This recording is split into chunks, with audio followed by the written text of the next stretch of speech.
Bueno, pues yo creo que en la primera parte se ha visto un encuentro muy igualado. Hemos tenido dos largueros en los primeros minutos, luego ellos se han rehecho, han demostrado que es un grandísimo equipo,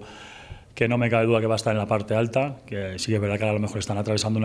una mini racha de resultados algo negativos, pero que hoy ha demostrado, ya te digo, ser un grandísimo equipo con grandes jugadores. Sí, la tercera se está viendo que cualquier mínimo error se penaliza muy gravemente.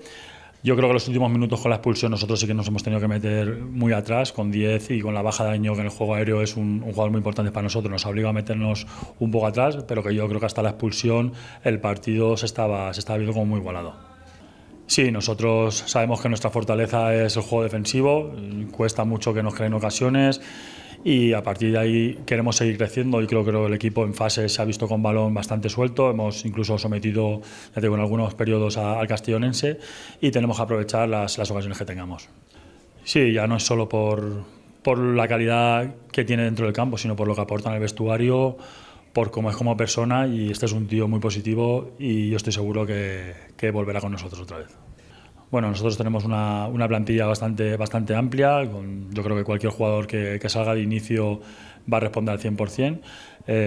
Y nada, nosotros sabemos que todos los partidos son muy complicados y por supuesto el de Soneja no va a ser menos. Nada, nuestro objetivo es el mismo que yo me planteo siempre como entrenador y sobre todo desde que ya aquí, que es de ir entrenamiento a entrenamiento. No vamos a mirar más allá del lunes, que es el próximo día que tenemos que volver,